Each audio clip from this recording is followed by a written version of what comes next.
Hello YouTubers, my name is Attila Mate from Blue Sky Photography, and today I would like to talk to you about dynamic range and what is dynamic range and why we need dynamic range. Now this is a topic where a lot of photographers have different opinions and they are arguing sometimes. I don't want to argue with anybody. I just want to say my opinion and I want to say my experience about dynamic range and to explain to you guys if somebody doesn't understand what is dynamic range and why it is helpful to us to have more and more out of it. So what is dynamic range?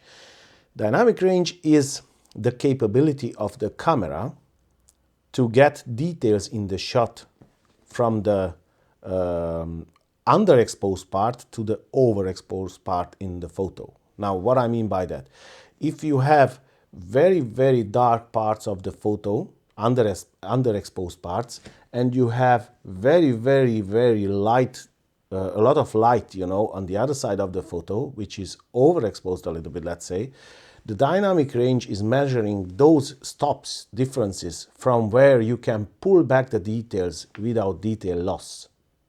So let's say some parts of the photo is underexposed with 3 stops, yeah, and some parts of the photo is kind of overexposed with 2 stops, yeah, or 3 stops. And then you can pull back those details from the overexposed part and the underexposed part, and you can get all the details without detail loss. Now that dynamic range would be 6 stops because 3 stops over 0 and 3 stops under 0. Backwards, sorry, I show back. So 3 stops over 0 on the top and 3 stops under 0. That makes 6 stops. Anyway, that would be the dynamic range. The range from where the camera can record the details, the sensor can record the details without detail loss, So why is this helpful for us?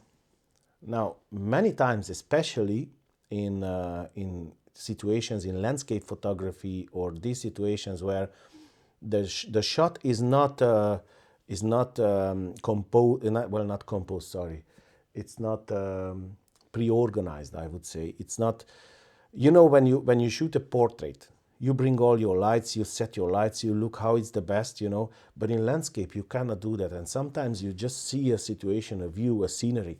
Man, this is great, but in the same time you have a lot of shadows in one side and you have the clear sky on the other side, and that will create, a lot of underexposed on the shadows and a lot of overexposed in the clear side.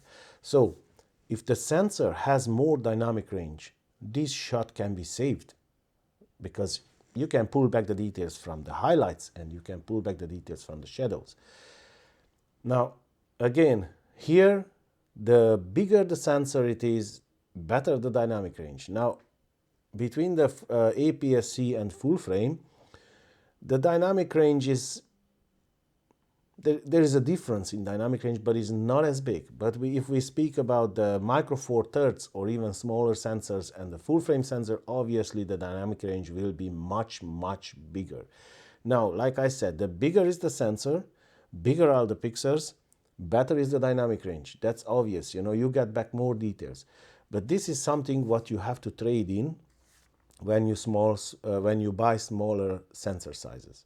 But in my opinion, the difference between APS-C and full frame, it's I would say negligible. So it's you can manage those things. I shoot APS-C since long time, since like maybe 3 years or 4 years, and since I sold my Sony gear, I shoot APS-C. And I did try the Nikon D75, not 7500, sorry, the Nikon D750 and the Nikon D610. But when I compared with my Nikon D7200, I realized, that there is not much of a difference, and there is a difference, like I said, in low light performance and in the dynamic range. But in the same time, it's negligible. For me, for my work, it's negligible. If you are a landscape photographer or if you want, to shoot specifically, like the example, you want to shoot sunsets, that is again a good example, because if you shoot sunsets, the sun will shine back, towards you. And if you have some trees or whatever, you will have a lot of shadows and a lot of highlights in your photos, and there the better dynamic range will become very, very handy. So if you want better dynamic range, if you are shooting in that situation, you have to buy bigger sensors, full frame or even medium format. That depends, it's up to you.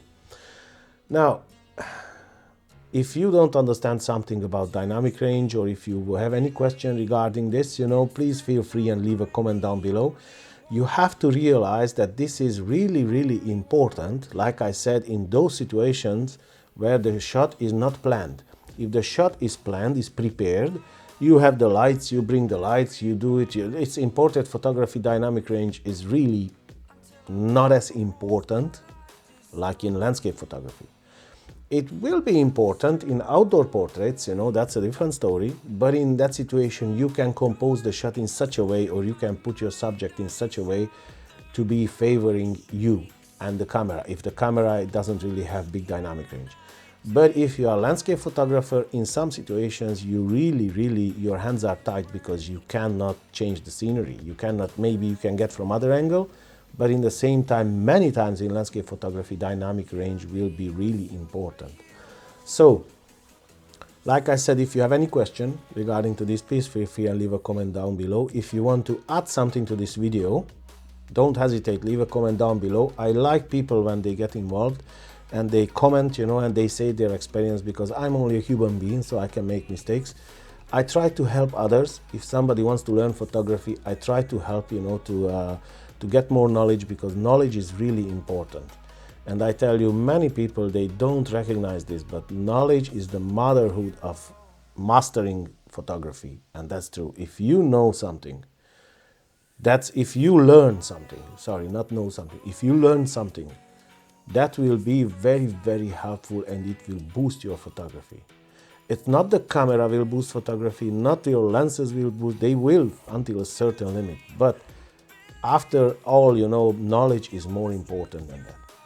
So, like I said, I hope this video was helpful to you guys. I hope that you liked it. If you liked it, please like and subscribe and share my videos, and hit the little bell button near the subscribe button to get notified when I upload another video. And other than that, I wish you a great day, and I'll see you in the next one. Take care, guys. You're a superhero.